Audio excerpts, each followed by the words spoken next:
Hello friends, welcome to bright words academy.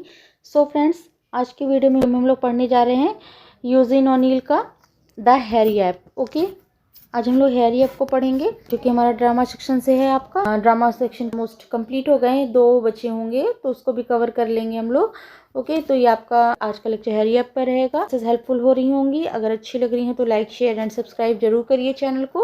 Okay, चलिए फिर चलते हैं अपनी क्लास की ओर।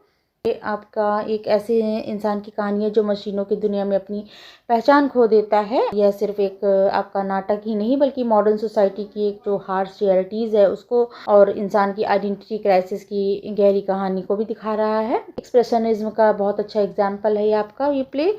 ओके, तो चलिए चलते अपनी क्लासेस की ओर। आपने अभी ये न्यू व्यूवर्स हैं तो अगर आपने अभी तक सब्सक्राइब नहीं किया चैनल को तो कर लीजिए, क्योंकि यहाँ पर आपके अल्टीमेंट्स की प्रैक्टिस हो गई है और ये आपकी आई थिंक 42 क्लास है।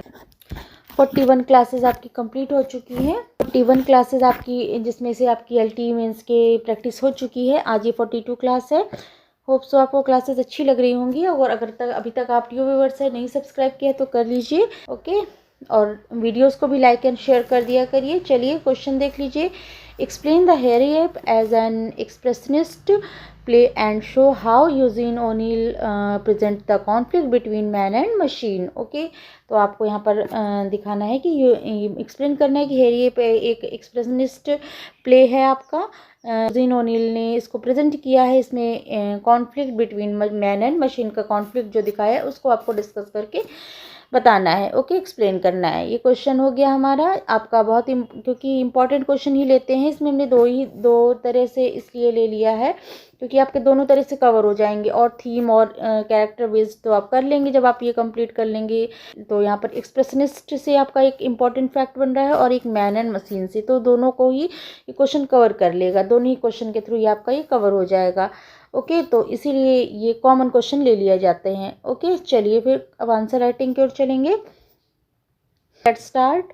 Eugene O'Neill, The Harry Ape is a strong example of expressionist drama focusing on inner experience rather than external reality. Okay, तो आप यहाँ से दिखाएंगे कि यूजिन ओनील का जो हैरी एप है वो आपका एक बहुत अच्छा एग्जाम्पल है। एक्सप्रेशनिस्ट ड्रामा है आपका, फोकस करता है, जो कि एक्सप्रेशनिस्ट किस चीज़ पे फोकस करता है, तो ये ड्रामा भी आपको जो है उसी पर फोकस कर रहा है। क्या है? Inner experience rather than external reality. Okay, तो आपका यही दिखा रहा है, इनर एक्सपीरियंस को दिखाता है, आंतरिक जो अनुभव है उसको पर केंद्रित है बाहरी वास्तविकता के बजाय। ओके, एक्सप्रेशनिज्म भी हमने पढ़ा है, हमने मूवमेंट भी जो है एक्सप्रेशनिज्म, सरेलिज्म, इम्प्रेशनिज्म सब और मूवमेंट्स कवर करे हैं हमारे चैनल में, आप देख सकते हैं। अभी तक आपने नहीं देखे हैं तो लिंक हम डिस्क्रिप्शन में दे देंगे, तो उसको भी आप पढ़िएगा। तो एक्सप्रेशनिस्ट ड्रामा क्या था, एक्सप्रेशनिज्म क्या था? जो अपनी आंतरिक अभिव्यक्ति को व्यक्त करना, इसको हिंदी में ही कहा जाता है अभ्यंजनवादी। ओके, तो ये अभ्यंजनवादी होता है, अभिव्यक्त करना अपनी आंतरिक भावनाओं को। तो यही इस प्ले के थ्रू हमारे यूजीन ओनील प्रेजेंट कर रहे हैं इनर एक्सपीरियंस को बजाय कि external reality. Okay, Eugene O'Neill expressionistic techniques as distorted settings, symbolism and emotional conflict to show Young's confusion and identity crisis. Okay, आपके यूजिन ओनील ने यहाँ पर यूज़ किया है एक्सप्रेशनिस्टिक टेक्निक का उपयोग करके distorted setting, symbolism, emotional conflict को यहाँ पर दिखाया है। ओके, कैसे? इन्होंने यहाँ पर एक्सप्रेशनिस्टिक टेक्निक्स को यूज करते हुए यहाँ पर उन्होंने जो डिस्टॉर्टेड सेटिंग हो गई, विकृत जो सेटिंग्स वगैरह डिस्टॉर्टेड अव्यवस्थित हो गई, वो सब दिखाई है। सिम्बॉलिज्म, प्रतीकवाद का बहुत अच्छा यूज़ किया। इमोशनल संघर्ष को दिखाया है यहाँ पर इन्होंने एक्सप्रेशनिस्टिक टेक्निक के through. Okay, and to shows Yank's confusion and identity crisis, जो कि दिखाता है यांग जो आपका मेन प्रोटोगोनिस्ट है, हीरो है आपके ड्रामा का, तो उसके कन्फ्यूजन को, भ्रम को और उसके आइडेंटिटी क्राइसिस को, जो पहचान के संकट को यहाँ पर दिखाता है ये आपका drama through the expressionistic technique. बहुत अच्छा एग्जाम्पल माना जाता है इसको आपके एक्सप्रेशनिज्म का। ओके, तो इस तरह यहाँ पे आपने इंट्रो यहाँ पर दिखाया। इंट्रो में आपने बताया कि ये जो आपका यूजीन ओनील का हैरी ऐप है, एक्सप्रेशनिस्ट प्ले है आपका, जनरल रियलिटी की अपेक्षा ये इनर एक्सपीरियंस को अधिक महत्व देता है। एक्सप्रेशनिज्म का जो मुख्य उद्देश्य है सब्जेक्टिव इमोशन को दिखाना, मानसिक स्थिति और संघर्ष को उजागर करना होता है। और यहाँ इसी तरह यहाँ पर ओनील ने भी इस टेक्निक का प्रभावी उपयोग करके यांग के आइडेंटिटी क्राइसिस, भ्रम और अकेलेपन को दिखाया है यहाँ पर। ओके, तो इस तरह आपने यहाँ पर इंट्रो में क्लियर किया। अब हर चीज़ को कैसे दिखाया है, distorted setting, symbolism, emotional conflict, man and machine का कॉन्फ्लिक्ट, सब चीज़ को to the point of body structure में डिस्कस करेंगे। चलिए देखते हैं। Okay, the starting in the play are highly symbolic. Okay, तो सेटिंग है आपकी, सेटिंग प्ले की बहुत ज़्यादा सिम्बॉलिक है, हाईली सिम्बॉलिक दिखाई गई है। कैसे? Stock hall is presented a mechanical hello. तो जो स्टॉक हॉल है वो जो जहाँ पर वो लोग काम करते हैं, जहाज़ की जो भट्टी का रूम है, उस जहाँ पर स्टॉक हॉल है को एक रिप्रेजेंट किया है इन्होंने यहाँ पर मैकेनिकल हेल के जैसे। तो presented as a mechanical hell, यांत्रिक नरक के जैसे यहाँ पर प्रेजेंट किया है। Okay, where Eugene O'Neill shows the conflict between man and machine, जहाँ पर जो आपके राइटर हैं वो दिखा रहे हैं कि मैन एंड मशीन के बीच के कॉन्फ्लिक्ट को थ्रू यांग के थ्रू दिखा रहे हैं। At first Yang feels powerful and things he control the ship. शुरुआत में तो यांग स्वयं को बहुत शक्तिशाली महसूस करता है और सोचता है कि वह जहाज को नियंत्रित करता है। ओके, तो उस तरह से अपने आप को बहुत स्ट्रॉन्ग समझता है। यांग फील करता है कि पावरफुल है एंड थिंग्स सोचता है कंट्रोल द शिप, वो पूरे जहाज को कंट्रोल कर रहा है। इस तरह से करके उसकी मेंटालिटी, ये माइंडसेट रहता है। But Mildred insult break the this illusion, जो मिल्ड्रेड डॉगल्स हैं वो आपके उससे मिलने के बाद वो क्या है, वो उसकी इंसल्ट करती है और जो उसका इस भ्रम को तोड़ देती है उसके इस भ्रम को तोड़ देती है। जो मिल्ड्रेड द्वारा किए गए अपमान से उसका ये भ्रम टूट जाता है। He realises he is only a part of the machine, और उसको ये रियलाइज़ होता है कि वो पूरी शिप को नहीं कंट्रोल कर रहा है। He is a part of a machine, वो खाली एक इस मशीन का एक पुर्जा है, एक पार्ट है। Okay, the repetitive work and harsh industrial life turn humans into tools. Okay, तो उसे एहसास होता है कि वह केवल मशीन का एक पुर्जा मात्र है और ये आपका रेपिटेटिव जो वर्क है, आपका ये जो काम है रेपिटेटिव वर्क है, ये हार्श इंडस्ट्रियल है, ये लाइफ को टर्न कर देती है ह्यूमन इनटू टूल्स, ह्यूमन को टर्न कर देती है टूल्स के रूप में। ओके, फिर यहाँ पर आपने दिखाया कि जो ये रेपिटेटिव वर्क है ये उसका काम है, जो हार्श इंडस्ट्रियल लाइफ जो है ये चीज़ टर्न कर देती है ह्यूमन को इनटू टूल्स, मशीन के रूप में बदल देती है। जो अच्छे खासे इंसान होता है उसको मशीन के रूप में बदल देती है। तो दिखाया आपने नाटक में जो आपका हीरो है, प्रोटोगनिस्ट है, यांग को एक जो स्टॉकहोल्म में काम करता है, जो शुरुआत में अपने आप को बहुत शक्ति और काम पर अपने गर्व करता है, उसे लगता है कि जहाज और मशीनों का एक महत्वपूर्ण हिस्सा होता है। लेकिन वह जब वह मिल्ड्रेड डॉगल्स से मिलता है, उसे वो जो कि हैरी एप कह के बुलाती है मिल्ड्रेड डॉगल्स, यही जो है उसके इल्यूजन को तोड़ देता है। और यही जो उसको हैरी एप कहती है, तब उसकी ये जो सेल्फ आइडेंटिटी है टूट जाती है और यही घटना है जो उसके मानसिक संघर्ष की शुरुआत बनती है। ओके, इसी तरह से उसका जो मानसिक संघर्ष यहाँ से स्टार्ट हो जाता है कि उसको हैरी एप कह के बुलाती है, तो यहाँ से उसका भ्रम टूट जाता है। वो सोचता है वो एक कंट्रोल कर रहा है शिप को, बट वो he realises he is only part of a machine. Okay, तो इस तरह से करके यहाँ पर आप दिखाएंगे। ओके, फिर आप फिफ्थ एवेन्यू की बात करेंगे। In contrast fifth Avenue appears unreal and dream like. Okay, फिर इसके विपरीत जो आपका फिफ्थ एवेन्यू दिखाया गया है अवास्तविक और स्वप्निल प्रतीत होता है, सपने जैसा रहता है, अनरियल रहता है। Where Yank feels completely alienated and disconnected, जहाँ पर क्या है, यांग अपने आप को स्वयं को पूरी तरह से पराया और कम्प्लीटली एलिनेटेड, पराया और अलग थलग महसूस करता है और डिसकनेक्टेड और कटा हुआ महसूस करता है। जहाँ पर वो फिफ्थ एवेन्यू में जब जाता है, देखता है, तो उसके साथ कोई भी उसको नोटिस ही नहीं करता है, कोई भी उसको बात करना तो छोड़, उसको कोई नोटिस ही नहीं कर रहा है। तो वो बहुत अपने आप को एलिनेटेड और डिसकनेक्टेड फील कर रहा है उस जगह पर। This highlights how modern society value machine and wealth over human identity. तो ये चीज़ जो है वो दिखा रही है कि करता है कि जो आधुनिक समाज है मानवीय पहचान के मुकाबले मशीनों और धन संपत्ति को अधिक महत्व देता है। ओके, तो इस तरह आप हाईलाइट करेंगे, मैन एंड मशीन का कॉन्फ्लिक्ट दिखाएंगे कि वो जब फिफ्थ एवेन्यू में जाता है तो उसके वो पुश भी करता है लोगों की, उसको लोग समझे, देखे, उससे बात करें, बट उसको कोई नोटिस ही नहीं करता है वहाँ पर, तो वो बहुत एलिनेटेड और डिस्कनेक्टेड फील करता है। तो ये हाईलाइट करता है कि जो मॉडर्न सोसाइटी की जो वैल्यूज़ हैं वो मशीन एंड वेल्थ तक ही रह गई हैं ओवर ह्यूमन आइडेंटिटी।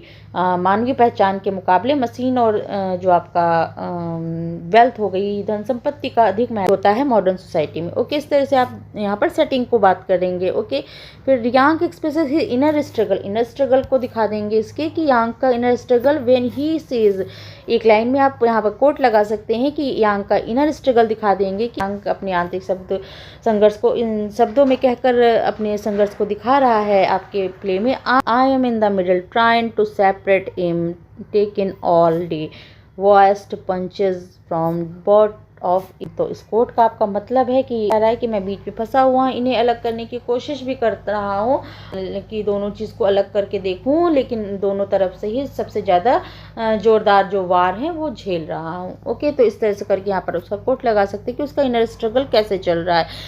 तो इस तरह से जो उसका अंदरूनी द्वंद्व है वो ये कोट आपका दिखाता है। ओके, यांग खुद को तो दो दुनियाओं में के बीच में फंसा हुआ महसूस करता है। एक तरफ मजदूर वर्ग हो गया, वर्किंग क्लास हो गया, और दूसरी तरफ वो अमीर और उच्च वर्ग जो अपर क्लासेस हैं, वह इन दोनों के बीच में संतुलन बनाने की कोशिश करता है, लेकिन दोनों ही उसे ठुकराते हैं और चोट पहुंचाते हैं। तो इस तरह से यहाँ पर जो यांग की आइडेंटिटी क्राइसिस को भी दर्शाता है कि वह दोनों तरफ से में झूल रहा है, जोरदार वार सह रहा है दोनों तरफ से। पहले वह मजदूरों के साथ अपनी पहचान जोड़ता था, लेकिन मिल्ड्रेड द्वारा हेरी अप कह जाने पर उसका आत्मविश्वास टूट जाता है और वह न पूरी तरह मजदूर वर्ग का हिस्सा महसूस करता है अपने आप को, ना ही उच्च वर्ग को स्वीकार करता है, बल्कि उसे मानसिक एक भावनात्मक पीड़ा होती है। समाज के दोनों वर्ग उसे अस्वीकार करते हैं, जिससे वो समझ ही नहीं पाता मैं इस वर्ग से हूँ कि उस वर्ग से हूँ। अपनी आइडेंटिटी क्राइसिस को यहाँ पर दिखाएंगे आप कि कैसे वो झूल रहा है, पहचान के संकट को यहाँ पर दिखा रहा है, जिससे वह अकेलापन, एलिनेशन का महसूस करता है। एंड एक्सप्रेशनिज्म की जो आपकी मुख्य विशेषता है, आंतरिक संघर्ष और अलगाव को दिखाता है यहाँ पर, और यांग की टूटती हुई पहचान को गहराई से यहाँ पर ये आपका कोट प्रकट करता है। ओके, इस तरह से यहाँ पर कोट लगाकर आप दिखा देंगे आइडेंटिटी क्राइसिस का कि वो दोनों वर्गों में कैसे झूल रहा होता है, उसका संघर्ष यहाँ से शुरू हो जाता है। ओके, फिर नेक्स्ट आप बात करेंगे, चलिए नेक्स्ट पैराग्राफ में आएंगे। नेक्स्ट आप द क्लाइमेक्स, जो आपका जो मेन सीन है, आपका जो सीन जहाँ पर लास्ट क्लाइमेक्स सीन है, उसकी यहाँ पर तो बात करेंगे और उसका दिखाएंगे कैसे क्या सिंबलाइज करता है। The climax occurs in the zoo, जो को क्लाइमेक्स आपका जू में हुआ है क्या है, where Yank meets a gorilla and tries to identity with it.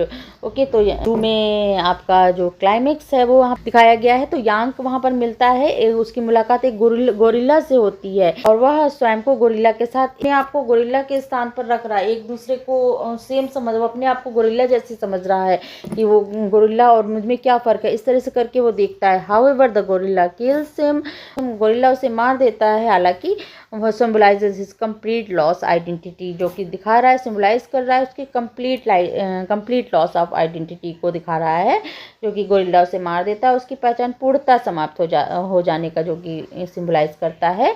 और his realisation is reflected in the line, उसका जो रियलाइजेशन है वो इन लाइन्स के थ्रू दिखती है। So that's it I am the Harry app. Okay, तो बेशक यही तो बात है, श्योर, बेशक, दैट्स इट, बेशक यही तो बात है, I am the Harry app, मैं ही तो वो हैरी ऐप हूँ। तो इस तरह से करके ये लाइन उसका रियलाइजेशन को दिखा देती है कि उसकी पूरी तरह से कम्प्लीटली लॉस ऑफ आइडेंटिटी को ये लाइन आपकी कोट आपका दिखाता है। ओके, पर इस तरह से आपने दिखाया कि जू में क्लाइमेक्स जो आपका होता है, जहाँ यांग के गोरिल्ला से अपनी पहचान जोड़ने की कोशिश करता है, उसको अपने से कंपेयर, एक दूसरे अपने को कंपेयर कर रहा होता है, उसकी तरह अपने आप को देख रहा होता है, इस तरह से बात करता है कि क्या अंतर है, इस तरह से करके जोड़ने की कोशिश कर रहा होता है। वह कहता है so that's it I am be hairy ape, लेकिन आपको कहता है कि हाँ मैं यही तो हूँ मैं हैरी ऐप, इस तरह करके वो कह रहा होता है। लेकिन अंततः क्या होता है, वो गोरिल्ला का केस जो है खोल देता है और फिर गोरिल्ला आ जाता है, अंततः वो गोरिल्ला उसे मार देता है, यही उसकी पूर्ण पहचान हानि हो जाती है, कंप्लीटली आइडेंटिटी क्राइसिस हो जाता है, पूर्ण पहचान उसकी जो है ख़त्म हो जाती है। और ये इस तरह से करके आप कोट लगा के दिखा देंगे, इस तरह से कंप्लीट जो क्लाइमेक्स सीन के थ्रू सिम्बलाइज करता है उसकी complete loss of identity. Okay, इसका क्लियर हुआ। चलिए नेक्स्ट आप पॉइंट डिस्कस करेंगे जो आपके फ्रेगमेंटेड स्टाइल में लिखा गया है। आपको पता है मॉडर्न जो आपके प्ले वगैरह है, मॉडर्निज्म में आपका फ्रेगमेंटेड जो स्टाइल थी बहुत ज़्यादा आपकी यूज़ की जाती थी, फ्रेगमेंटेड स्टाइल, तो ये भी आपका the play also uses fragmented dialogues, fragmented टुकड़ों में मतलब क्या है कि छोड़ देना, आधे ही वाक्य रह जाना, तो इस तरह से क्वेश्चन मार्क रहते थे। तो इस तरह the play also uses fragmented dialogues, जो प्ले में जो है फ्रेगमेंटेड स्टाइल, टूटे फूटे वाक्य हो गए को यूज़ किया गया है। And to convey Yank psychological turmoil, Yank की जो साइकोलॉजिकल उथल पुथल है उसको दिखाने के लिए फ्रेगमेंटेड डायलॉग और रेपिटेशन का यूज़ किया गया है। इस तरह से आपके सेंटेंसेस है। His questions where do I fit in, उसका जो क्वेश्चन है एक, मैं कहाँ फिट बैठता हूँ, वेयर डू आई फिट, ये उसका प्रश्न है, मैं कहाँ फिट बैठता हूँ। वो दोनों के बीच में झूल रहा है, वर्किंग क्लास और अपर क्लास, तो वो कह रहा है मैं कहाँ फिट बैठता हूँ। Reflects the expressionist theme of isolation in mechanised word. Okay, इस तरह से जो आप क्वेश्चन है उसका कि मैं कहाँ फिट बैठता हूँ, ये एक मैकनाइज्ड वर्ड है, मशीनरी जो दुनिया है में थीम ऑफ आइसोलेशन को दिखाता है, जो कि अलगाव की और आपके एक्सप्रेशनिस्ट थीम को यहाँ पर दिखाता है। ओके, कि where do I fit in, तो ये चीज़ जो आपका सेंटेंस है ये रिफ्लेक्ट करता है एक्सप्रेशनिस्ट थीम ऑफ आइसोलेशन, अलगाव की जो एक्सप्रेशनिस्ट थीम है उसको दिखाता है इस मैकनाइज्ड वर्ड में। ओके, तो ये जो है मैं इस समाज में कहाँ फिट बैठता हूँ, उसका क्वेश्चन रहता है, यांग के भीतर चल रहे उसके गहरे मानसिक संघर्ष को दिखा रहा है, जो कि वह पहले खुद को मजदूर वर्ग में का हिस्सा मानता था और अपनी ताकत और पर गर्व करता था, लेकिन मिल्ड्रेड द्वारा अपमानित किए जाने के बाद तो उसकी जो छवि होती है, सेल्फ जो आइडेंटिटी है वो टूट जाती है और यांग को महसूस होता है कि वह न तो उच्च वर्ग का रिच क्लास का हिस्सा है और ना पहले ही की तरह मजदूर वर्ग को सहज महसूस करता है। उन दोनों दुनियाओं के बीच में फंस जाता है। इस कारण से उसे यह समझ नहीं आता कि समाज में उसकी सही जगह क्या है। ओके, तो ये यांग के व्यक्तिगत सवाल नहीं है, बल्कि पूरी आधुनिक औद्योगिक समाज के इंसान की स्थिति को दर्शाती है, जहाँ मशीनों और धन के बीच मनुष्य अपनी खोज खो देता है, पहचान को खो देता है। जो लाइन आपके एक्सप्रेशनिस्ट को बहुत अच्छा से व्यक्त कर रही है, कैसे कि वो यांग के जो आंतरिक खालीपन है, भ्रम और पहचान की खोज को यहाँ पर दिखाती है, और यह उसकी मानसिक पीड़ा को सीधा और गहराई से यहाँ पर अभिव्यक्त कर रही, एक्सप्रेस करती है, जो उसे अंततः पूरी तरह अकेला और असहाय बना देता है। ओके, तो इस तरह से आपकी थीम ऑफ आइसोलेशन और एक्सप्रेशनिज्म का बहुत अच्छा एग्जाम्पल के रूप में निकल के आता है आपका कोट। तो आप ये कोट लगा सकते हैं, इसलिए आपने ये डिस्कस किया। ओके, तो यहाँ पर आपने टू द पॉइंट हर चीज़ को दिखाया, उसकी सेटिंग्स की बात की, फिफ्थ एवेन्यू की बात की, मैकेनिकल वर्ड की बात की, and upper and working classes के बीच में क्या कॉन्फ्लिक्ट है उसको दिखाया, यांग के कॉन्फ्लिक्ट को दिखाया, जू का क्लाइमेक्स सीन को दिखाया कि वो कैसे अपने आप को ही हैरी अब समझने लगता है, उसका रियलाइजेशन खुद में ही हो जाता है, एंड वो फिर क्वेश्चन भी करता है कि वो कहाँ पर फिट बैठता है अपर क्लासेस उसके, और आपका आइसोलेशन थीम को फॉलो करता है। और एक्सप्रेशनिज्म का बहुत अच्छा एग्जाम्पल है आपका हैरी ऐप। लास्ट में आप कंक्लूजन देकर एंड करेंगे। चलिए देख लेते हैं। दस the hairy app is an expressionist play because it focuses on inner reality and portrays the emotional and psychological suffering of an individual in a harsh industrial society। Okay, तो इस तरह से आप यहाँ पर दिखाएंगे कि द हैरी ऐप जो है वो एक्सप्रेशनिस्ट प्ले है।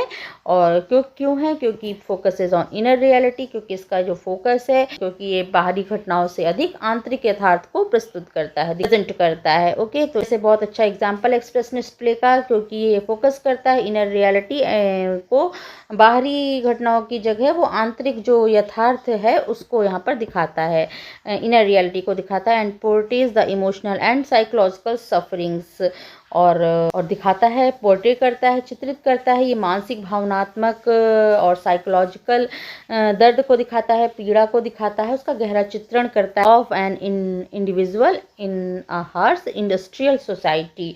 ओके, तो इस तरह से जो औद्योगिक समाज की कठोरता के बीच व्यक्ति के अकेलेपन, पहचान के संकट और मानसिक भावनात्मक पीड़ा को बहुत गहराई से दिखाता है, चित्रित करता है। ओके, तो इस तरह आपने दिखाया है। ये आपका एक्सप्रेशनिस्ट प्ले है, क्योंकि वह आंतरिक वास्तविकताओं पर केंद्रित है और एक कठोर और जो इंडस्ट्रियल सोसाइटी है, इंडस्ट्रियल सोसाइटी में किसी भी व्यक्ति द्वारा झेली जाने वाली इमोशनल और साइकोलॉजिकल सफरिंग, भावनात्मक और मनोवैज्ञानिक पीड़ा को दिखाती है, चित्रित करती है। ओके, तो इस तरह से करके आप कंक्लूजन देकर एंड करेंगे। ओके, तो ये था हमारा Harry app. Hope so clear हुआ होगा, क्योंकि मैन एंड मशीन और एक्सप्रेशनिज्म पर आपका क्वेश्चन इंपॉर्टेंट है, तो ये हमने कवर कर लिया और थीम भी आप कर ही लेंगे इसके थ्रू।